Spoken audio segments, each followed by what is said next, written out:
Hello, everyone. I'm Kevin Gosztola, managing editor for Shadowproof.com. It's the Dissenter Weekly for June 22nd. So thank you all for joining us. And there are a few really important stories that we have to get to, like the Pegasus spyware scandal, as well as this extremely harsh sentence that the U.S. government wants to issue against drone whistleblower Daniel Hale. But before we get to those stories for this week, Brian has some things for you. Hey, Brian.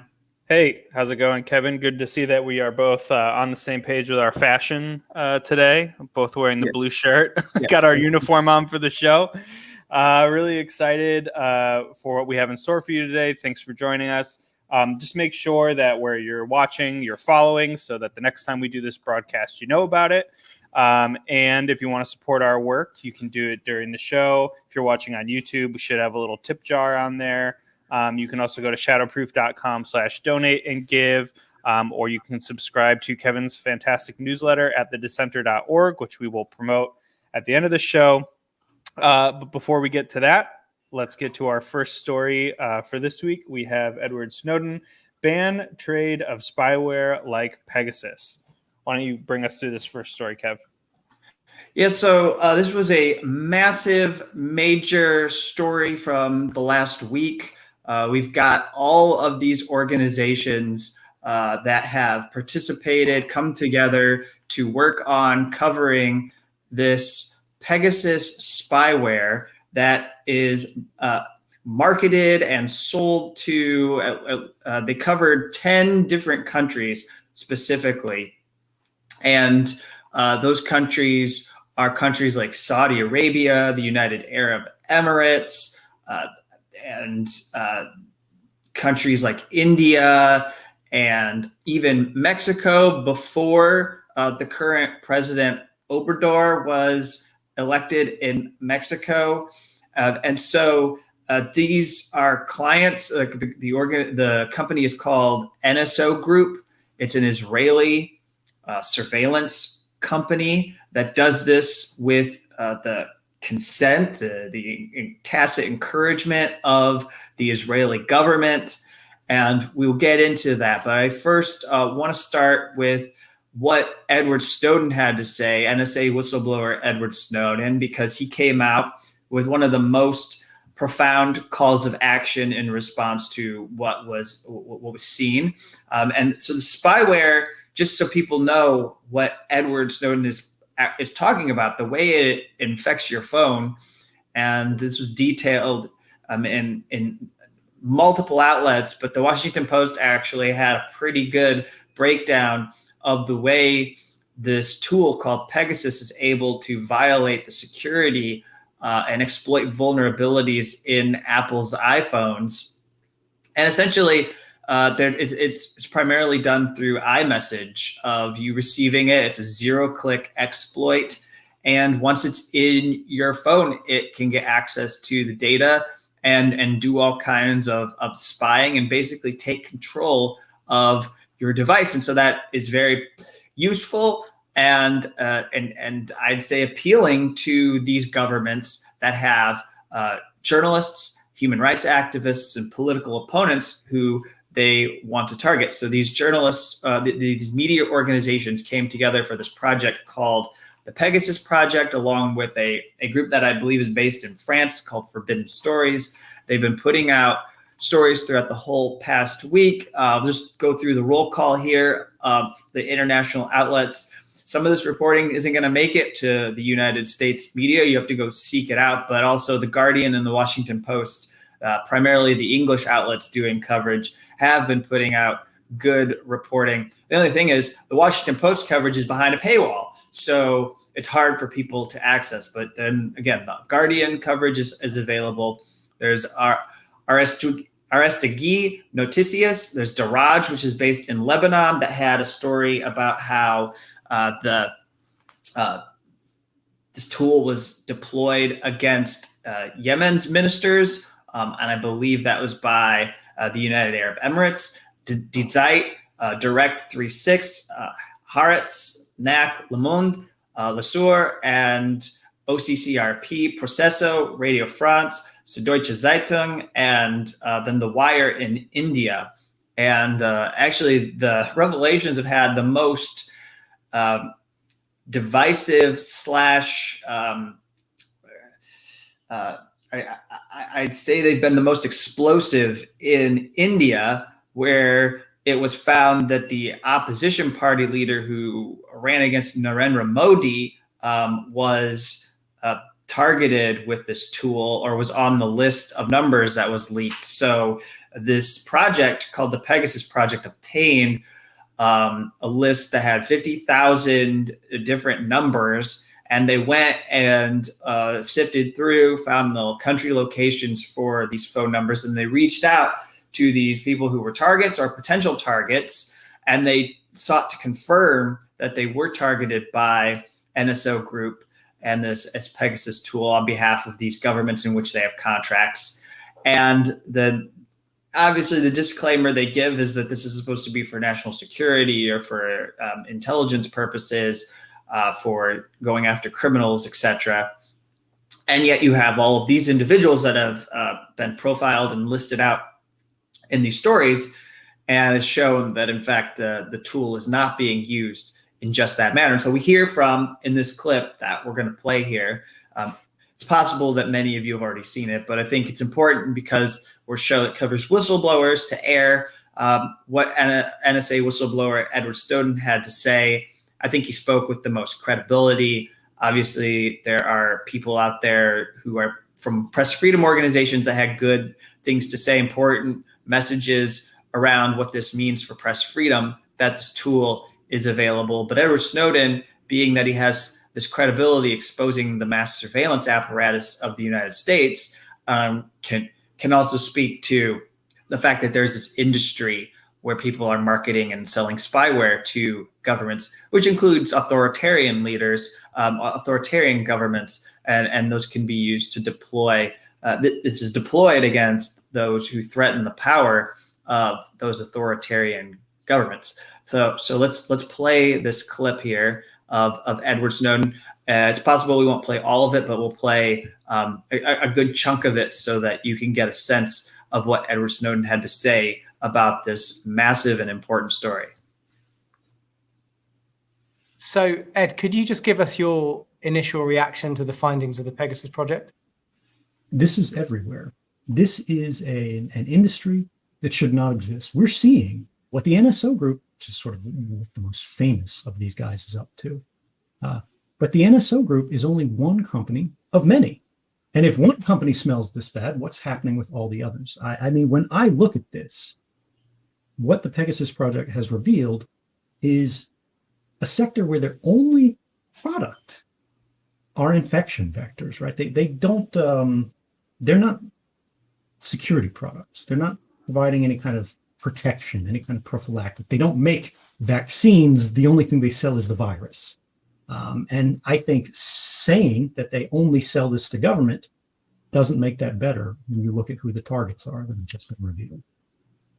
There's been a number of surveillance leaks and disclosures over the years. No doubt the most significant was yours. How do you think this one compares? This is certainly one of the most important. And these are major newspapers, major institutions that we rely on. This is peeling back a curtain that we have never seen done before, this level of granularity. In the past, you've called smartphones a spy in your pocket. Do you think this confirms that?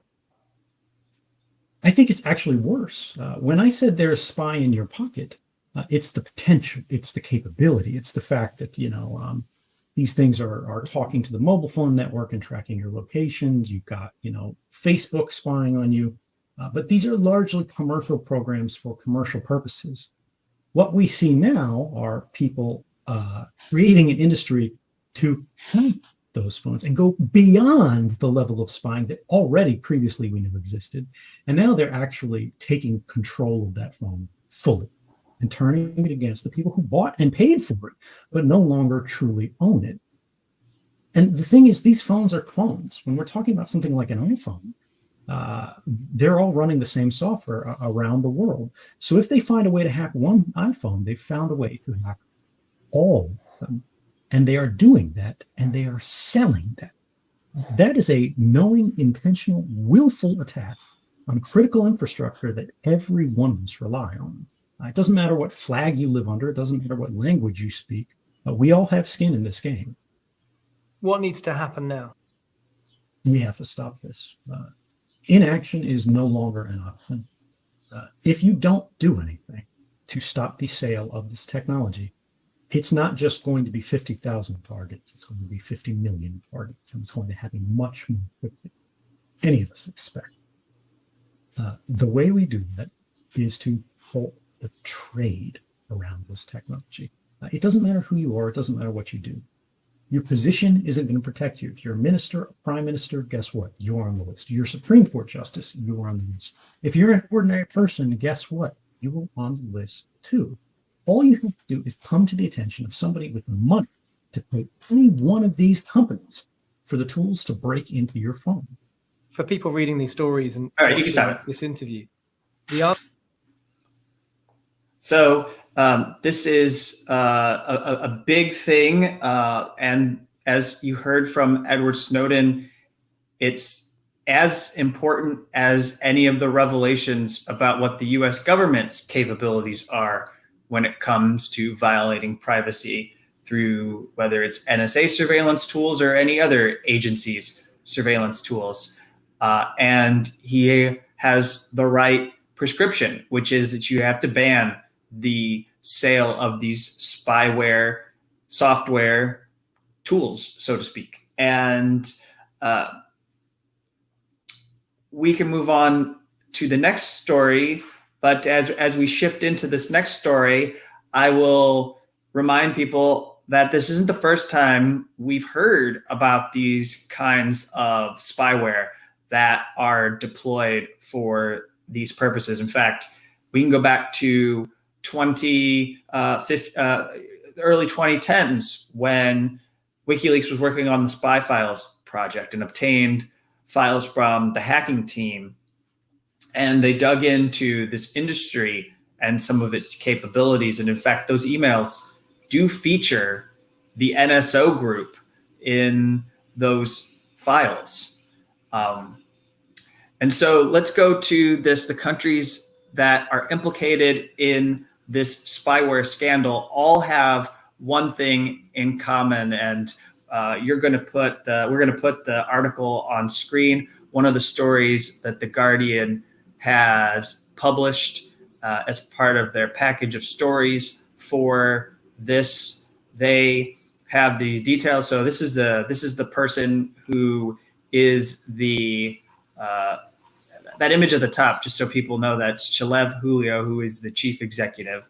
And as far as everything goes right now, it's just been denial after denial from the NSO group that their weapons grade spyware system is even being deployed for these purposes. But we scroll down in this article and we find out that, in fact, this is something where basically the Israel government is very encouraging when it comes to the use of this tool, and they stand to benefit from these countries using this tool, it would seem. So the Guardian story says, in the case of Saudi Arabia, sources familiar with the matter said the kingdom was temporarily cut off from using Pegasus in 2018.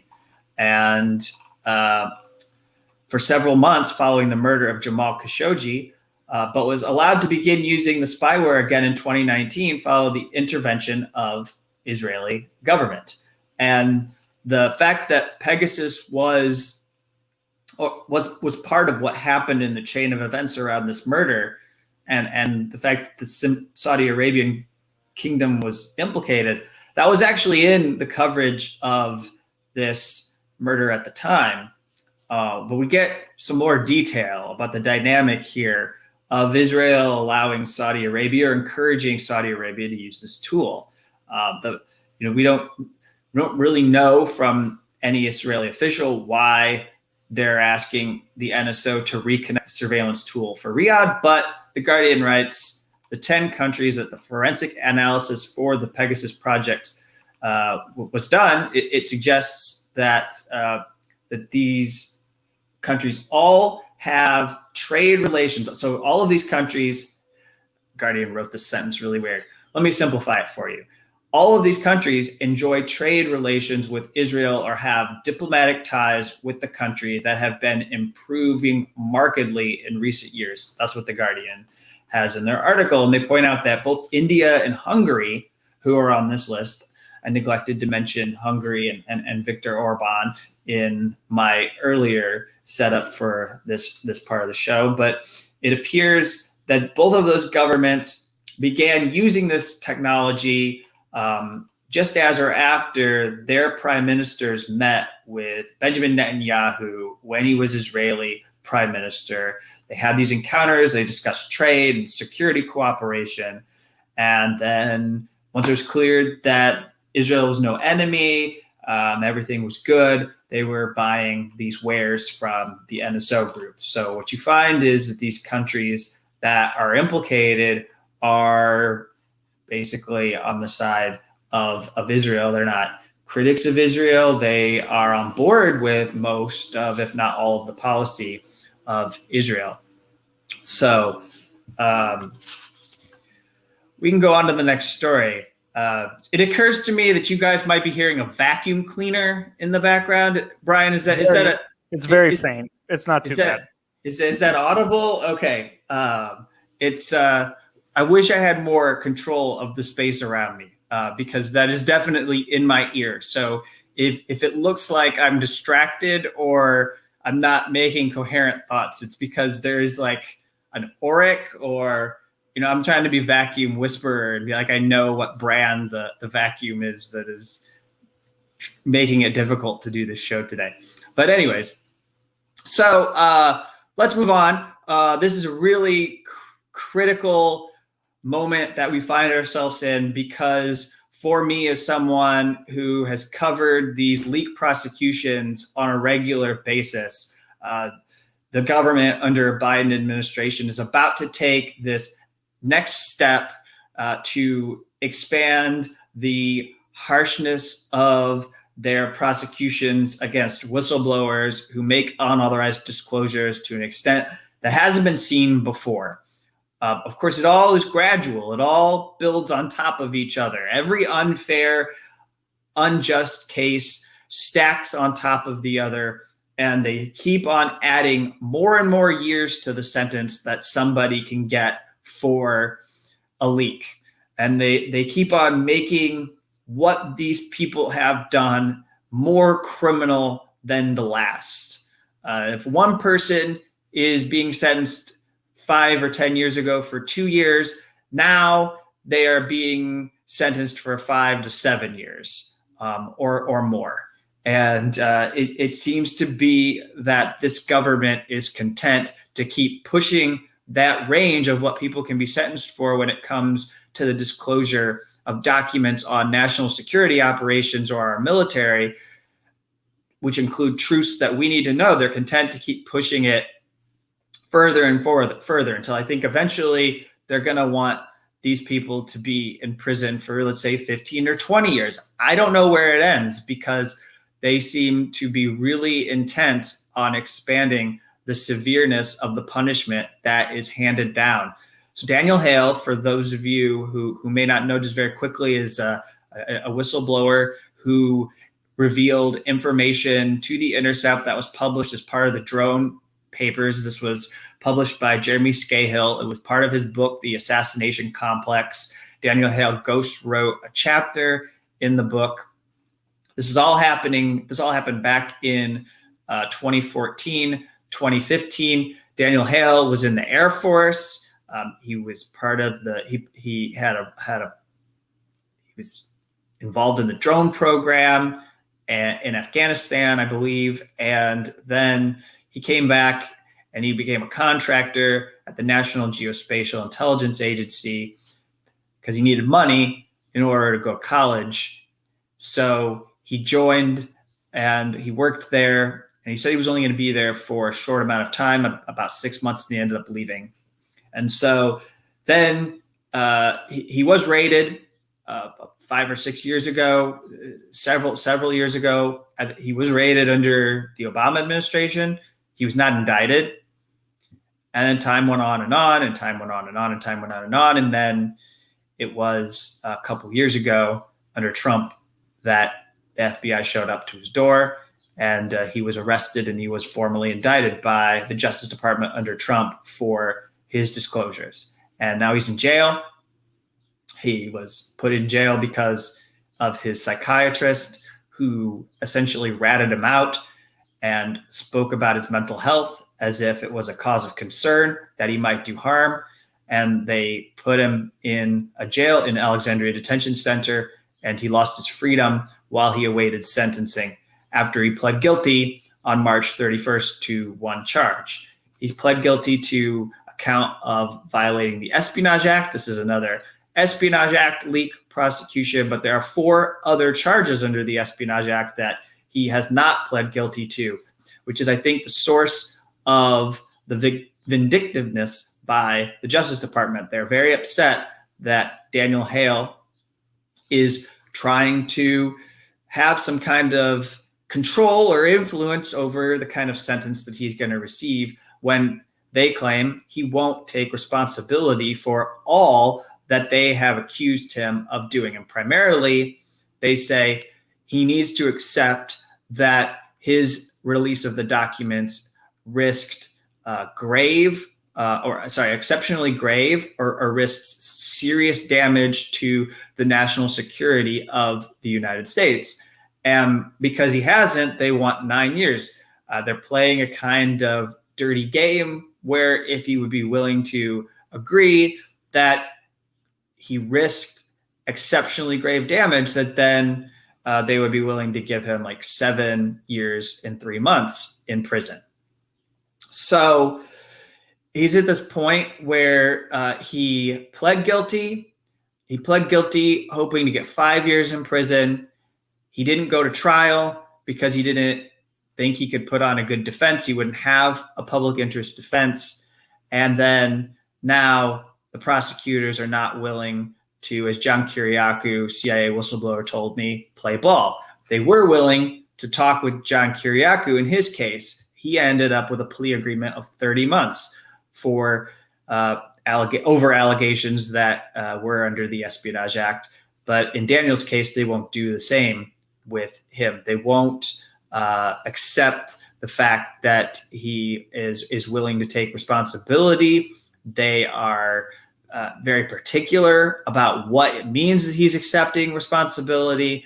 And it reflects a vindictiveness on their part that they insist on all of this. Not to mention there is now secret evidence that they have introduced into this case.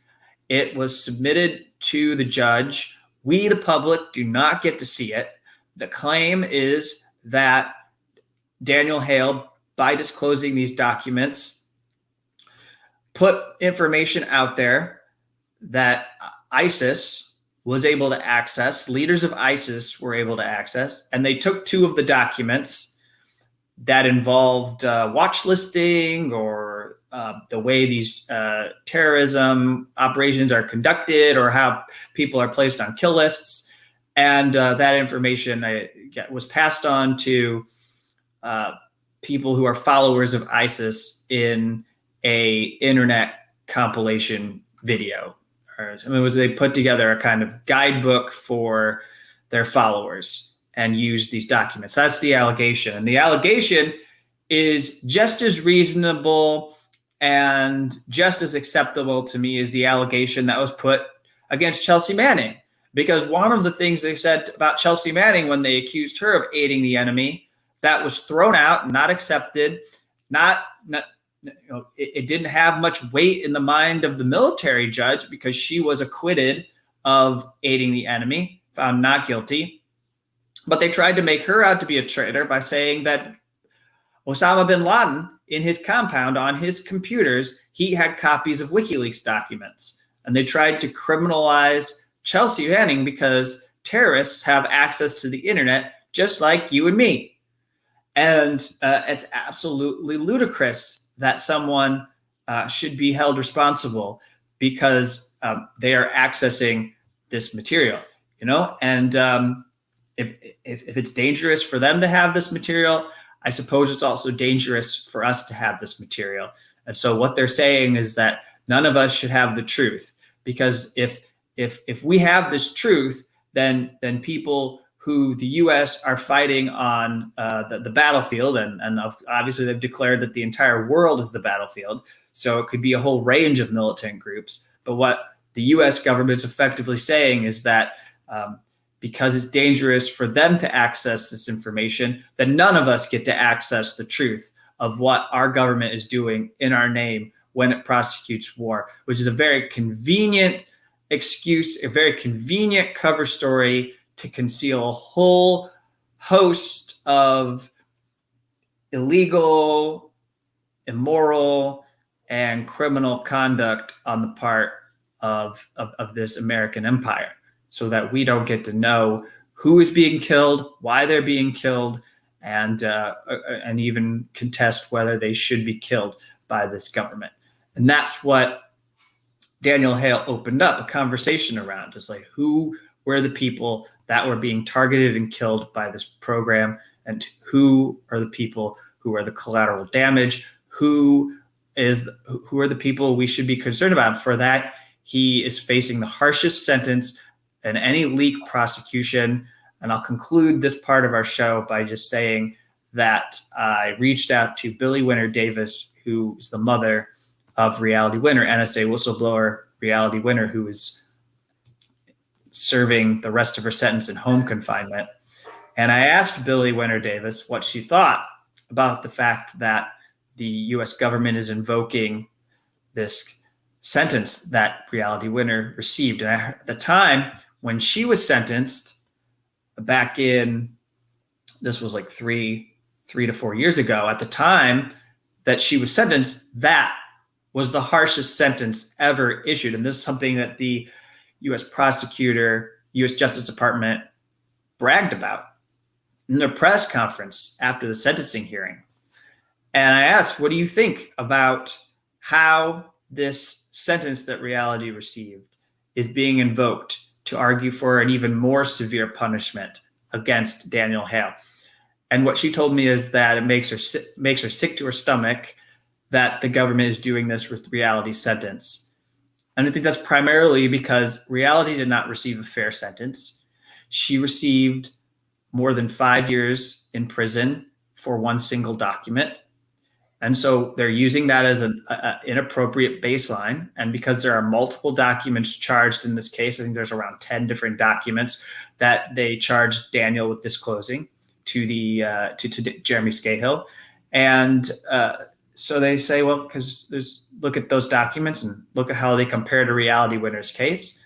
And that's how they're coming up with the 9-year sentence. It's despicable.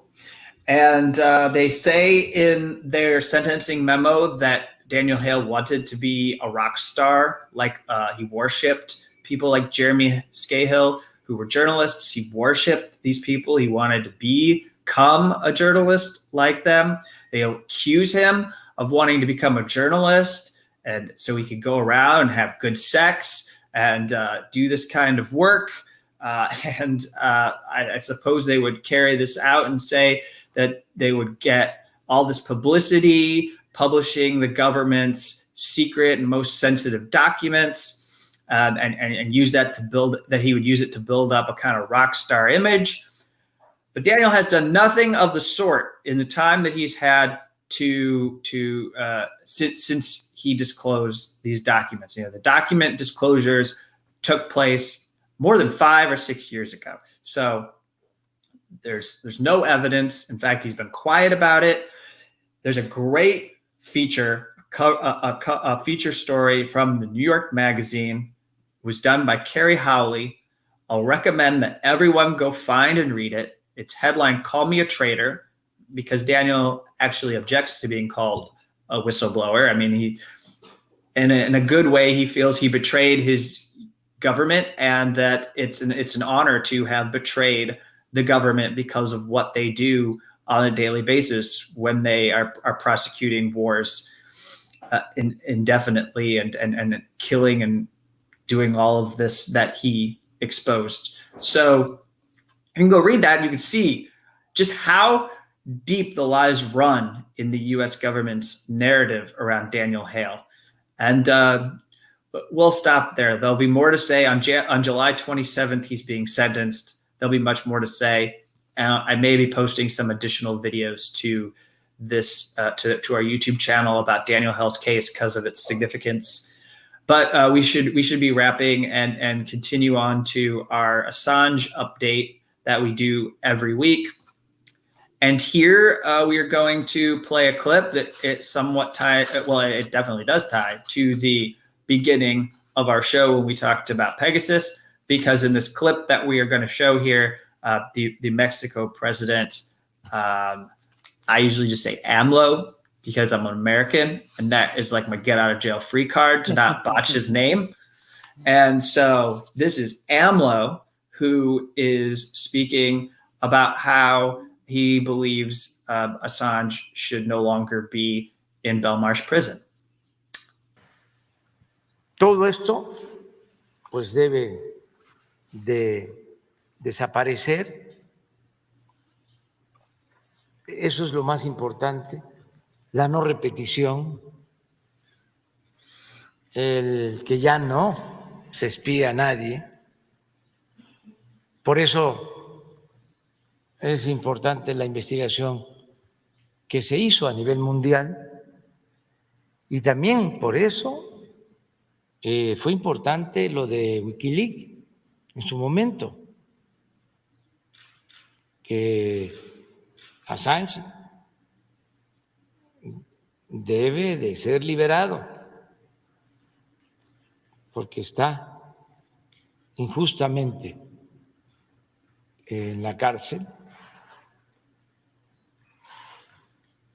tratado con saña por dar a conocer algo parecido, que yo creo que hasta de más alcance, porque nadie debe ser espiado. All right.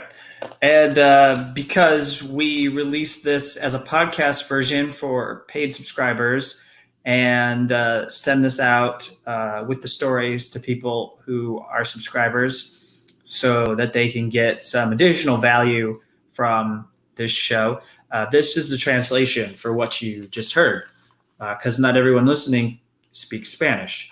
All of this needs to disappear. That's what's most important. The non-repetition, to stop spying on anyone. That's why this investigation is important, which was covered, which we had out worldwide. And this is also why the WikiLeaks moment was important. Assange must be freed because he is in prison unjustly, treated viciously for making similar information known that I think had an even larger reach, because nobody should be spied on.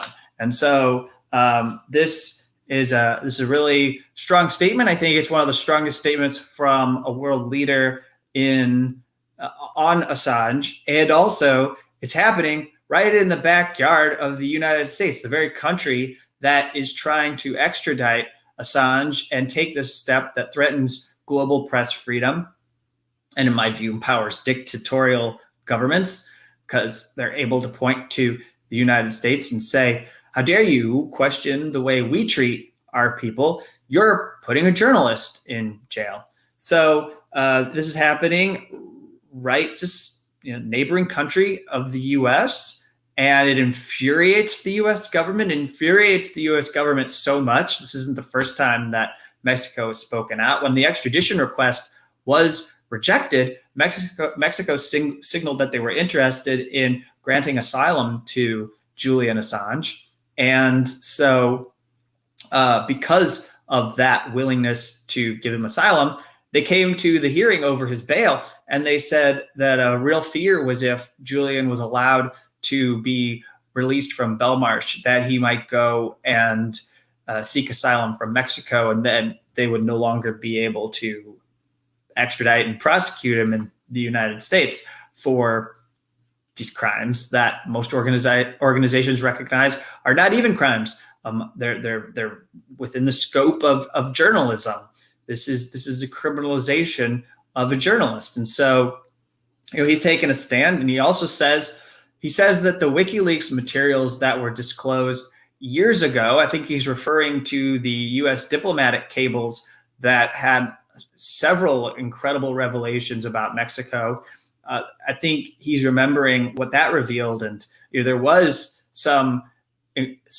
some documents that exposed the extent to which diplomats are involved in a kind of being deputized into acting as spies for U.S. intelligence agencies, collecting biometric data at the United Nations, collecting all kinds of information, and working as essentially kind of like espionage agents for the intelligence agencies rather than just conducting diplomatic relations. So the rosy picture we have of diplomats working with other countries to come to agreements, it's not so. It's also that our intelligence agencies have them working to forward and bring back information.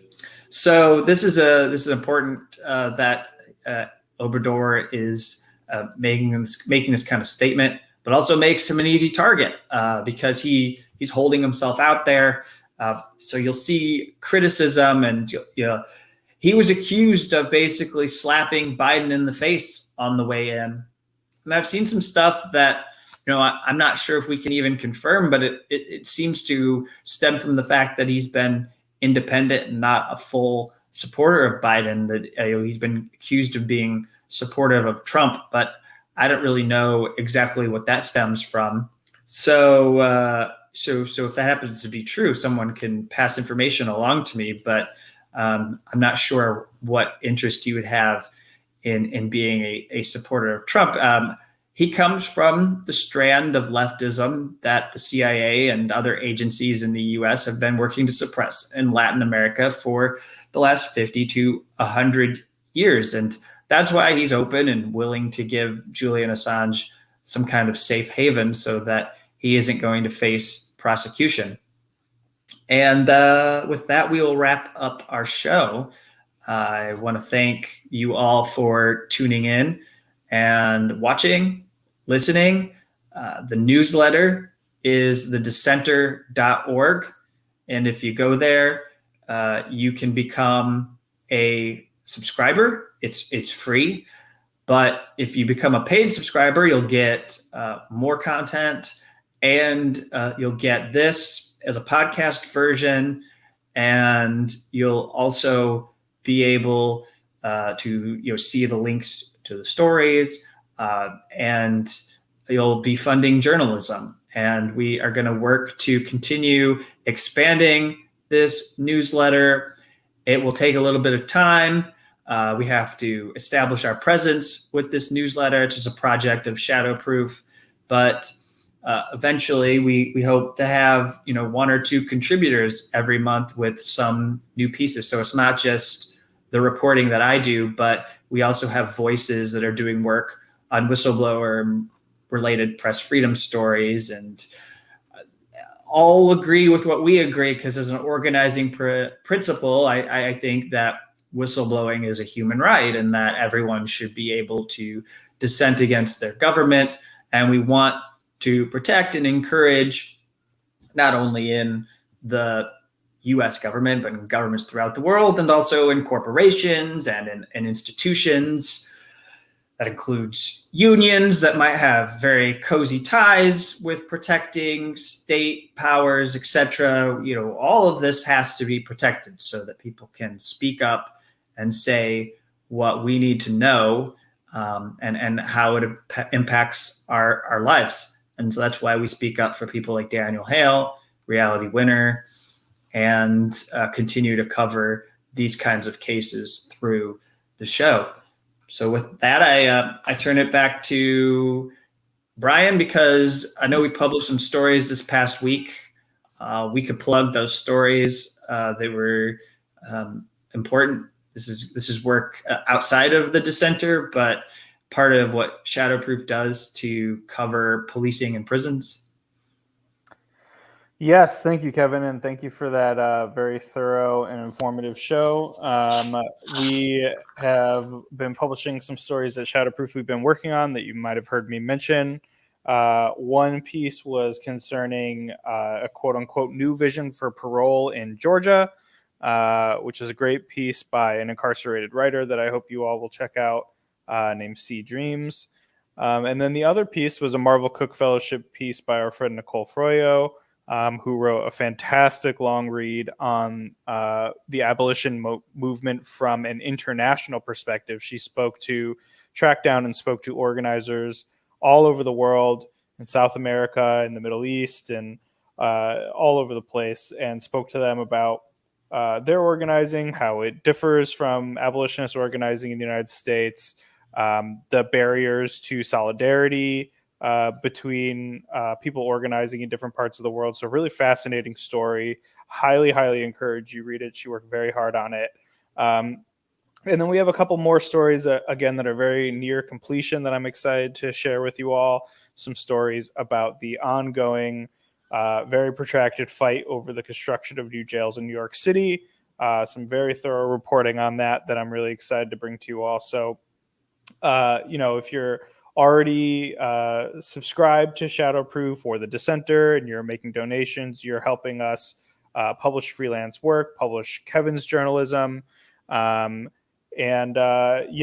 just highly encourage you to check out the Dissenter. Definitely subscribe there. We would really love to build it out and have more writers contribute to it. Kevin's been working very hard over there and has done tremendous work. So I highly suggest you go check it out. And any other updates, Kevin, before we completely sign off? We have our birthday coming up, believe it or not, in the beginning of August. So we'll talk a little bit about there and about that when we get closer. And, if you think you might be able to support us, that's a great time. It's usually when we reflect on our past year and what we're building towards. So always a good time to check in on the work that we're doing. And I just really appreciate everybody who's tuned in and commented and liked and shared and so on and so forth. Thank you all very much. And with that, we will catch you next week. I hope everybody has a good weekend. Take care.